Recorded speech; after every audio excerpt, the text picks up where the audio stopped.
privilegio, hermana. Gracias a Dios por todo lo que Él hace y por la tecnología, ¿no? Que no hubiera sido posible si es que no hubiera habido una pandemia. Entonces, quisiera, por favor, que inclinemos nuestros rostros una vez más para poder orar, entregar este tiempo en las manos de nuestro Señor y Salvador. Amado Dios, gracias te damos por este tiempo, Señor, que tú nos regalas. Gracias porque tenemos, Señor, el privilegio, la enorme bendición de poder estar reunidas, Señor. Gracias porque tenemos la libertad para poder compartir tu palabra, para poder aprender de ti, Señor. Y te quiero pedir que seas tú hablando a través de mí, que tú uses mi boca para expresar lo que tú quieres que nosotros aprendamos, Señor. Gracias, ayúdanos, abre nuestros oídos y nuestro entendimiento, Señor, para que lo que tú tengas que decirnos sea realmente impactante en nuestras vidas. Gracias, Padre Celestial, entrego este tiempo en tus manos. En el nombre de Cristo Jesús, nuestro Señor y Salvador. Amén.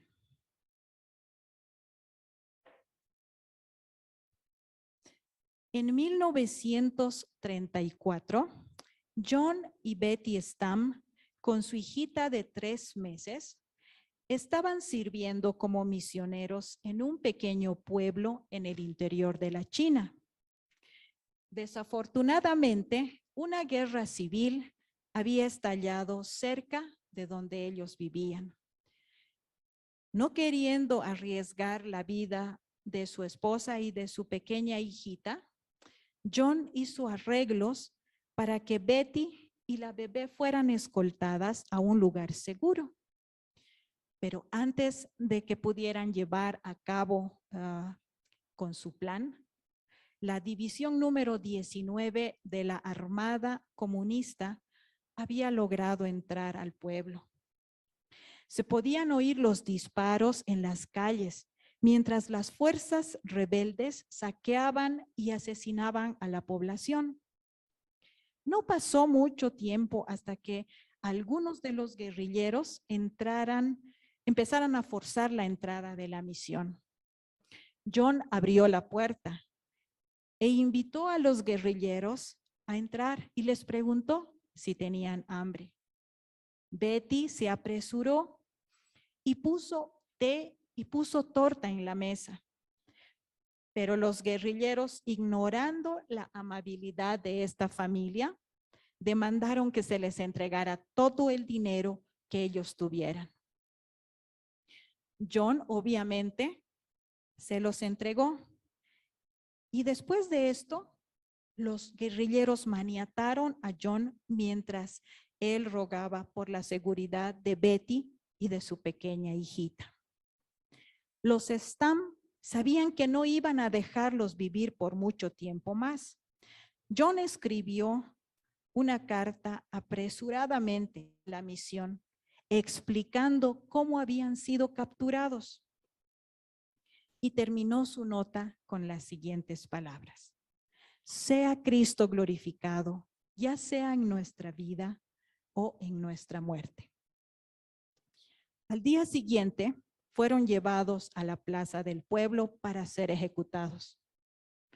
Y antes de que John muriera, ambos esposos se miraron uno al otro y se dijeron palabras de las cuales no tenemos registro. John después se arrodilló y con un solo golpe de espada fue decapitado.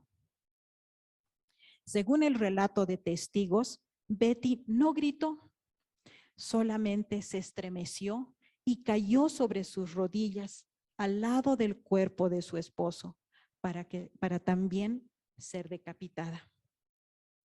John tenía 27 años y Betty 28. Sus muertes impactaron e inspiraron a miles de cristianos. Por ejemplo, en el Instituto Bíblico Moody, 700 estudiantes dedicaron sus vidas al servicio misionero inmediatamente después de escuchar la historia. Las lápidas de John y Betty dicen lo siguiente. John Cornelio Stam, 1908-1934. Que Cristo sea magnificado por vida o por muerte. Elizabeth Scott Stam, 1907-1934. Para mí el vivir es Cristo y el morir es ganancia. Estas palabras fueron expresadas muchos años antes por el apóstol Pablo a la amada iglesia de Filipenses. Hermanas, esta tarde vamos a continuar con nuestro estudio de la hermosa carta a los Filipenses y vamos a leer el pasaje de Filipenses 1:26 al 20, 1:21 al 26. Son los pasajes que nos tocan esta tarde. Porque para mí el vivir es Cristo y el morir es ganancia. Mas si el vivir en la carne resulta para mí en beneficio de la obra, no sé entonces qué escoger. Porque de ambas cosas estoy puesto en estrecho, teniendo deseo de partir y estar con Cristo, lo cual es muchísimo mejor. Pero quedar en la carne es más necesario por causa de vosotros. Y confiado en esto, sé que quedaré, que aún permaneceré con todos vosotros, para vuestro provecho y gozo de la fe, para que abunde vuestra gloria de mí en Cristo Jesús por mi presencia otra vez entre vosotros. Hermanas, ¿qué quiere decir Pablo cuando expresa, para mí el vivir es Cristo y el morir es ganancia? Él está diciendo que la razón de su existencia es el Señor, que todo lo que hace es para honrar a Cristo, que su vida no tiene sentido sin Él. Recordemos que antes de ser el apóstol Pablo, él era Saulo el perseguidor de la iglesia, el perseguidor de los hermanos, era enemigo del evangelio. Y vamos a ver un poquito, vamos a recordar su historia, que está en Hechos, el capítulo 9 y los versos del 1 al 9. Saulo, respirando aún amenazas y muerte contra los discípulos del Señor, vino al sumo sacerdote y le pidió cartas para las sinagogas de Damasco, a fin de que si hallase a algunos hombres o mujeres de este camino, los trajese presos a Jerusalén. Mas yendo por el camino, aconteció que al llegar cerca de Damasco, repentinamente le rodeó un resplandor de luz del cielo. Y cayendo en tierra, oyó una voz que le decía, Saulo, Saulo, ¿por qué me persigues? Y cayendo en tierra, él dijo, ¿quién eres, Señor? Y le dijo, yo soy Jesús, a quien tú persigues. Dura cosa te es dar cosas contra el aguijón. Él, temblando y temeroso, dijo, Señor, ¿qué quieres que yo haga? Y el Señor le dijo, levántate y entra en la ciudad y se te dirá lo que debes hacer. Y los hombres que iban con Saulo se pararon atónitos, oyendo a la verdad la voz, mas sin ver a nadie. Entonces Saulo se levantó de tierra y abriendo los ojos no veía a nadie. Así que llevándole por la mano, le metieron en Damasco, donde estuvo 3 días sin ver y no comió ni bebió. El autor escocés Barclay escribió que para Pablo Cristo había sido el comienzo de su vida en ese día en el camino a Damasco, en donde fue cautivado por la gloria de Cristo. Esa fue la conversión de Pablo, de ser el Saulo perseguidor a ser el apóstol Pablo. Para Pablo, Cristo no solamente había sido el comienzo de su vida, sino que era la continuación de su vida, porque después vemos que Pablo lo dejó todo atrás para hacer la voluntad de Dios. Él se había hecho a sí mismo, se había convertido a sí mismo en un esclavo voluntario por amor. Para Pablo, no había día en que él no viviera consciente de la presencia de su Señor. Para Pablo, Cristo era el fin de su vida y entre más tiempo pasaba, mayor era su deseo por ese día en que se reencontraría con Cristo. Hermanas, ¿cuántas de nosotras vivimos conscientes de la presencia del Señor a cada instante de nuestra vida? Yo recuerdo cuando era pequeña y mis profesores de escuela dominical cantaban un corito que decía, cuidadito tus ojitos lo que miran, cuidadito tus manitos lo que hacen, cuidadito tu boquita lo que dice. Y la maestra nos explicaba y nos decía, el Señor está a nuestro lado. Entonces, si yo voy a hacer algo malo, tengo que pensar que Jesús va a estar ahí observando lo que yo hago. Y si voy a decir algo malo, entonces el Señor va a estar escuchando lo que yo digo. Así que eso fue impactante para mí cuando yo era una niña. Pablo aquí vive de la misma manera, consciente a cada instante de la presencia del Señor. Cristo le había dado a Pablo una tarea en su vida, la de ser un mensajero del Evangelio, y el Señor era la fuerza de su vida en esa misión, y Cristo era el galardón de su vida. En otras palabras, Cristo era el todo de Pablo. Recuerdo también cuando era una niña, en casa teníamos un cuadro y en el cuadro había un camino que mientras avanzaba hacia el cielo se iba haciendo más angosto. Y al inicio del camino estaba una persona y detrás de esa persona, a una distancia un poco considerable, estaba el Señor Jesús. A medida que el camino avanzaba, después se veía a Jesús al lado de la persona. Después, Jesús estaba en primer lugar y luego la persona.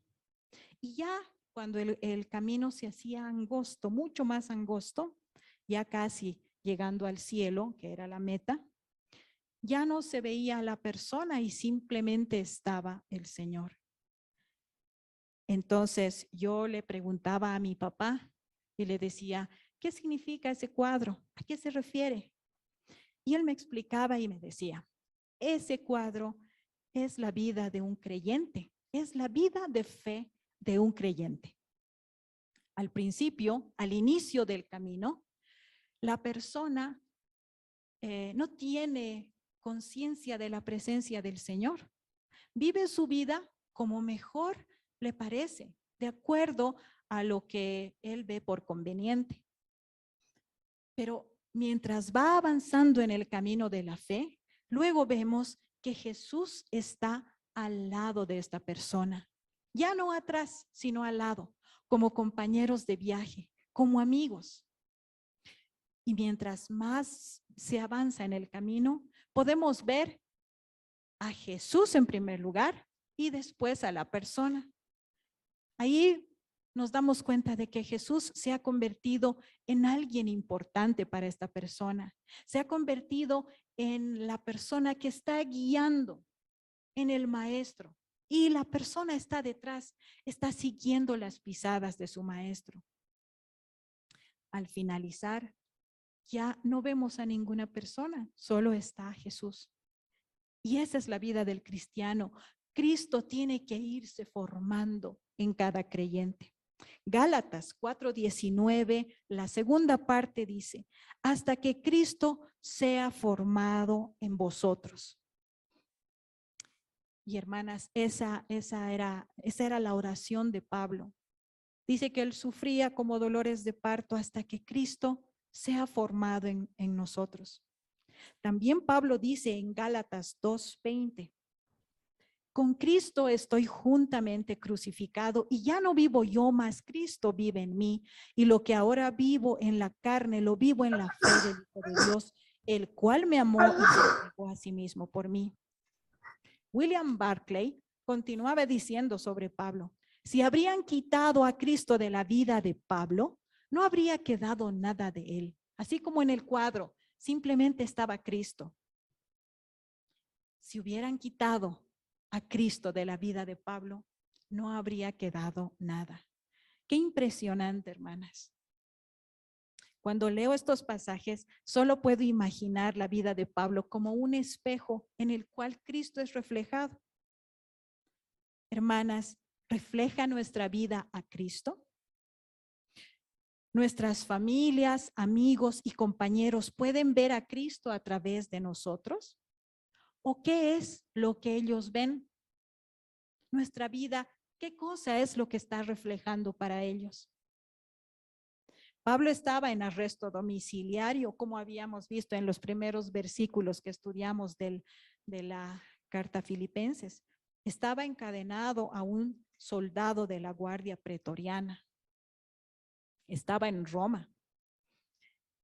Y entre paréntesis, la Guardia Pretoriana eran los oficiales de alto rango en Roma que se dedicaban a velar por la paz y por la seguridad del imperio. Y obviamente también a proteger la vida del emperador. Pero aún en esta condición, Pablo no se sentía miserable. Su vida estaba inundada de gozo al entender que su confinamiento había resultado en el progreso del evangelio. Él comprendía perfectamente que en cualquier momento, como estaba prisionero, estaba esperando su juicio, podría ser sentenciado a muerte. Pero ese pensamiento, hermanas queridas, no le quitaba el sueño a Pablo, no le causaba temor, sino al contrario, Pablo anhelaba partir a la presencia de su amado Salvador. Muchas veces me he visto en la situación en la que cuando hay un montón de situaciones complicadas, pruebas, dificultades, mi palabra o mi frase preferida es: ay, Señor, de una vez ya quiero irme contigo. Ven, Señor, de una vez, ¿no? Y ese es el anhelo. Pero Pablo no está anhelando irse a la presencia del Señor para evitar sus conflictos. Y eso realmente es impactante. Pablo no le teme al futuro, él está preparado para cualquier situación, vida o muerte. Ese era el lema de la vida de Pablo, listo para lo que venga, ya que sabía en quién había creído y confiaba totalmente en la soberanía del Señor. Leamos el verso 22. Mas si el vivir en la carne resulta para mí en beneficio de la obra, no sé entonces qué escoger. Pablo estaba en una disyuntiva. Pablo no tenía certeza de la voluntad de Dios para su vida en ese momento en la prisión. Si servirle aún con su vida y ministerio o con la gloria final de su muerte.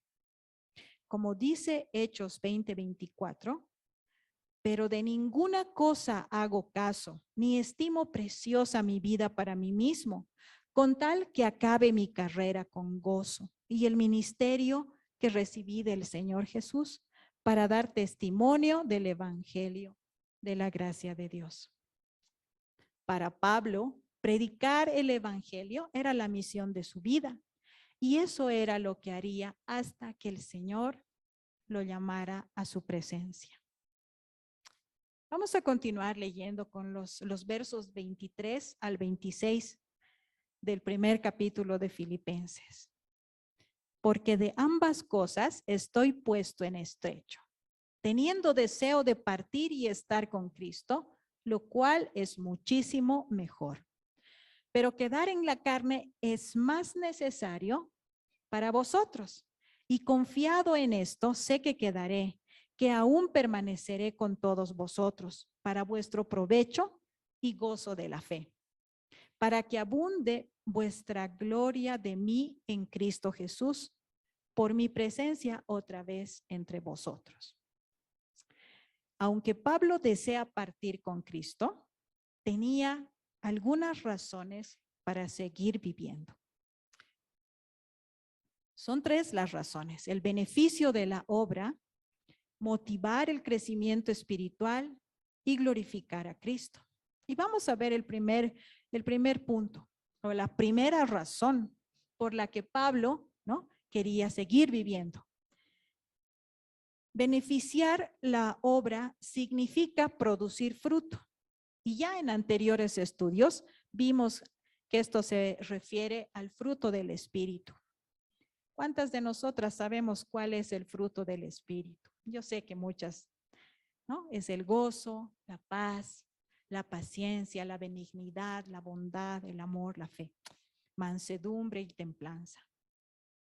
También se refiere a las buenas obras que cada creyente realiza, no para buscar la salvación, sino porque cada uno es salvo.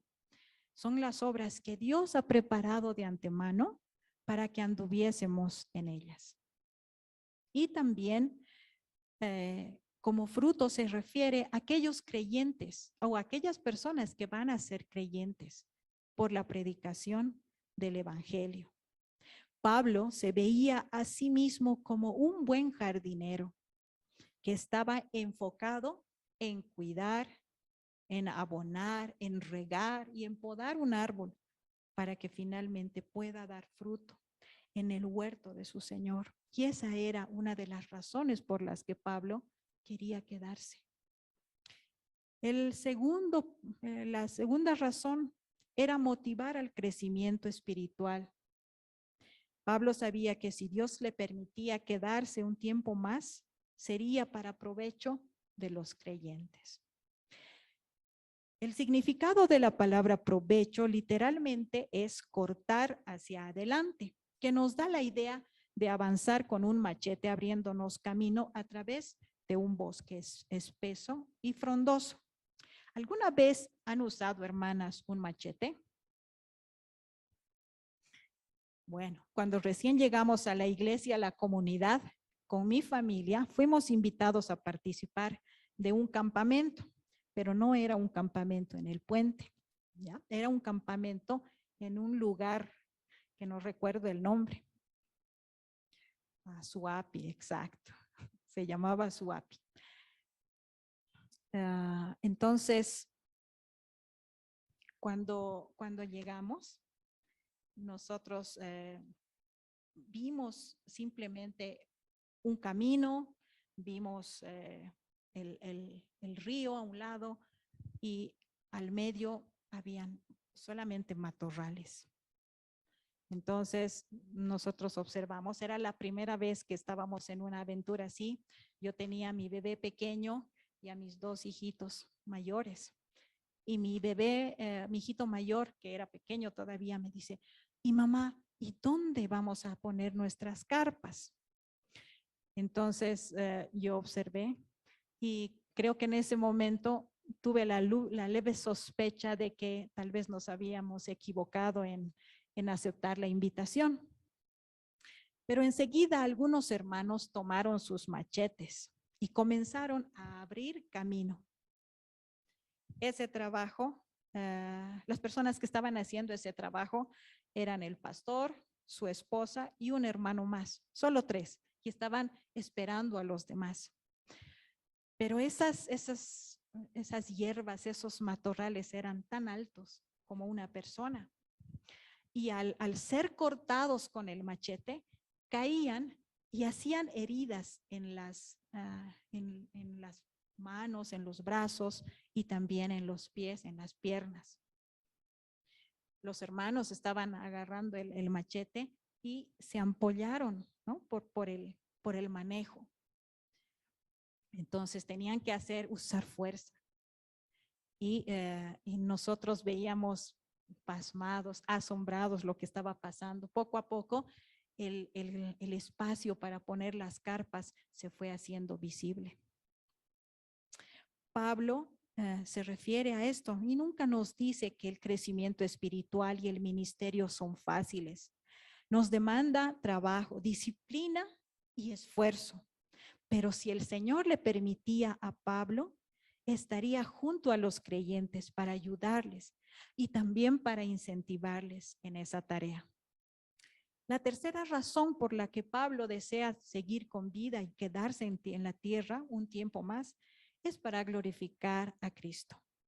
Pablo no solamente está interesado en beneficiar la obra y motivar el crecimiento espiritual, sino también que los filipenses tengan un motivo más para adorar a Cristo, ya que el Señor habría concedido las oraciones de los hermanos de esta iglesia amada. Recordemos, hermanas, que Pablo estaba prisionero y los hermanos de la iglesia de Filipos estaban muy preocupados por él. Ellos no sabían qué estaba sucediendo, sabían que estaba preso, que estaba tal vez no sé, con cadenas o en el cepo. No tenían idea de lo que estaba sucediendo con Pablo. Entonces, ellos, como lo amaban tanto, oraban por él.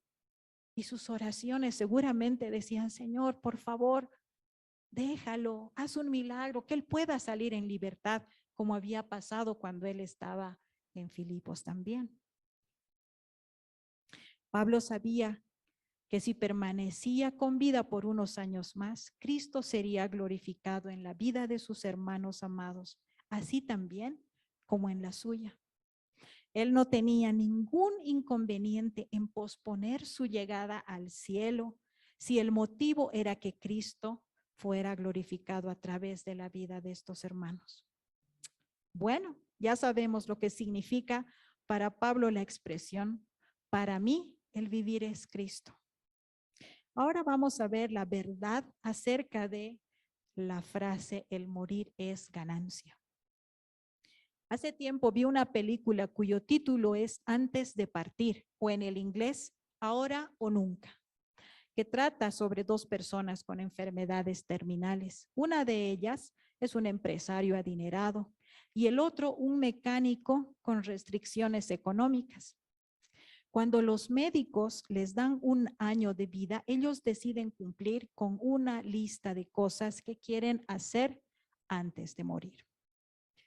¿Cómo reaccionamos cuando nos enfrentamos a la muerte, hermanas? ¿Qué pensamientos atraviesan nuestra mente? ¿Qué acciones tomamos? Hemos estado cerca a la muerte durante todo este tiempo, estos 2 años de pandemia. Amigos, familiares, nos hemos enfermado nosotras también, sin saber si íbamos a pasar la enfermedad o tal vez quedarnos ahí. ¿Qué era lo que pensábamos? ¿Cómo reaccionábamos a todo eso? Pensar en la muerte nos asusta, nos duele. Ni siquiera queremos hablar sobre ella, aún sabiendo que es inevitable para cada ser humano. Alguien dijo que los adultos le temen a la muerte como los niños le temen a la oscuridad, porque en última instancia las personas le temen a lo desconocido, porque nadie sabe lo que hay después de la muerte. Pero gracias a lo que la Biblia dice, cada cristiano puede hoy conocer lo que hay después de morir. Y como vemos en el verso 23, Pablo sabe que su muerte lo llevará a la presencia del Salvador para siempre, lo cual, como él lo expresa, es muchísimo mejor. Ciertamente la muerte para un cristiano no es una derrota, hermanas, sino más bien es una victoria. 1 Corintios 15, 55 al 57 dice: ¿Dónde está, oh muerte, tu aguijón? ¿Dónde, oh sepulcro, tu victoria? Porque el pecado es el aguijón de la muerte y la ley es la que da poder al pecado. Pero gracias sean dadas a Dios de que nos da la victoria por medio de nuestro Señor Jesucristo. Pablo tiene 3 razones para vivir pero también nos muestra 3 verdades acerca de la muerte que se convierten en sus 3 razones para querer partir de esta, para no querer partir de, o más bien para querer partir de esta tierra. La muerte es la partida del espíritu, es nuestro primer punto. El segundo, la muerte es la llegada del espíritu a la presencia del Señor. Y el punto 3, o la razón 3, la muerte es muchísimo mejor. En la razón número 1, para irse con el Señor, dice, la palabra partir tiene varias connotaciones. Y vamos a observar algunas. En el tiempo de Pablo, el término se usaba en el vocabulario militar. Cuando había finalizado una batalla y los soldados debían recoger su campamento para regresar a casa.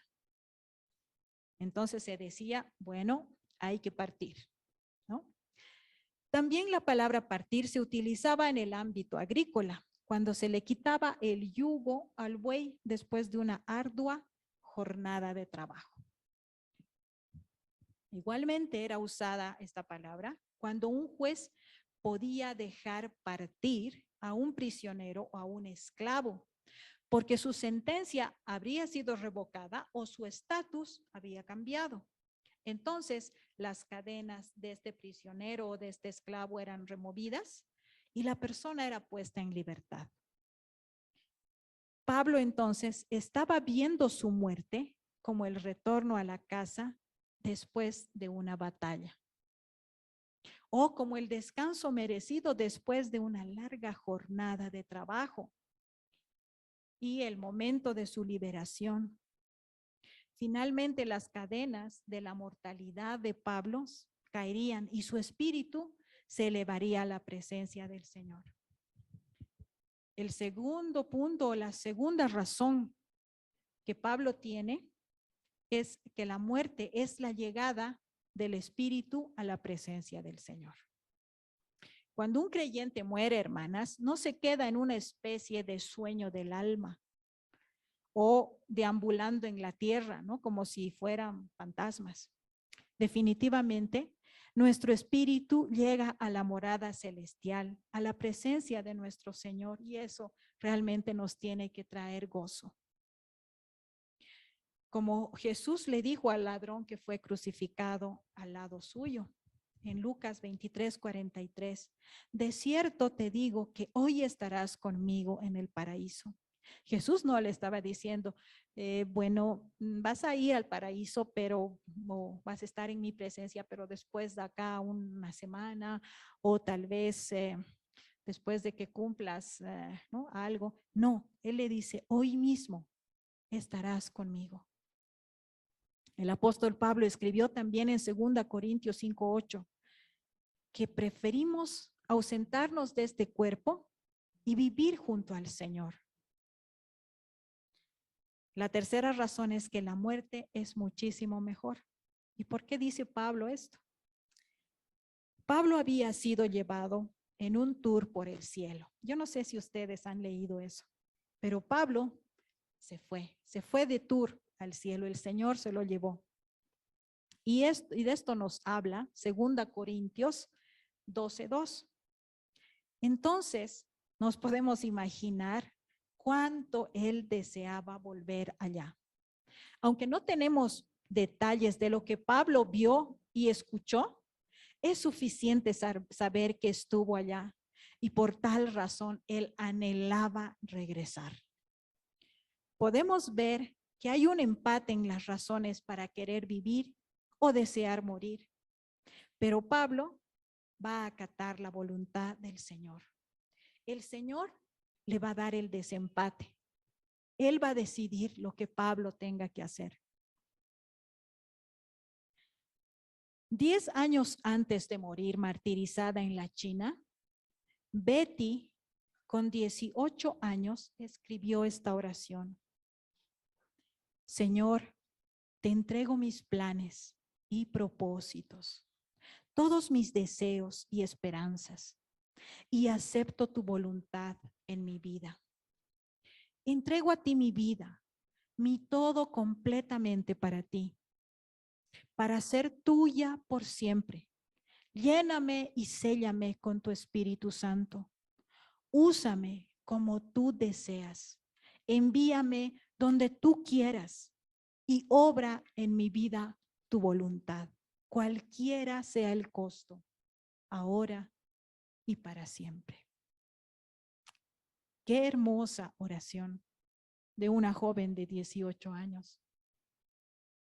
Ella realmente había entregado su vida al Señor. Para ella también el vivir era Cristo. Hermanas, ¿cuáles son nuestras razones para vivir? ¿Qué es lo que nos motiva a seguir levantándonos cada día? O tal vez no tenemos ningún motivo y simplemente existimos y tal vez lo que venga. Anhelamos la presencia del Señor como lo hacía el apóstol Pablo. ¿Tenemos un compromiso con la predicación del Evangelio? Que nuestra oración sea como la oración de Betty, hermanas. Que Cristo sea lo más importante para nosotras y que nuestros motivos para vivir sean de beneficio para la obra del Señor. Y amar tanto a nuestros hermanos y hermanas para ayudarles en su crecimiento espiritual. Vamos a orar, hermanas. Inclinemos nuestros rostros. Gracias, Señor, porque tú nos enseñas que tanto la vida como la muerte están en tus manos. Ayúdanos, Señor, a vivir vidas que te agraden, a hacer tu voluntad, a estar conscientes de tu presencia en nuestra vida todo el tiempo, Señor. Que como Pablo podamos anhelar estar también en tu presencia, así como quedar con vida. Que nuestra motivación no sea nuestros propósitos egoístas, nuestros deseos, que sea hacer tu voluntad, hacer tu obra, que sea ayudar al crecimiento espiritual de nuestros hermanos. Señor, ayúdanos a que cuando nos enfrentemos a la muerte, así como Pablo, podamos estar contentos, agradecidos de que vamos hacia tu presencia. Gracias, Señor, por este tiempo que nos das. Ayúdanos a que esta palabra pueda quedar en nuestros corazones. Ayúdanos a meditarla y a vivir de acuerdo a lo que tú quieres para nosotros. En el nombre de Jesús.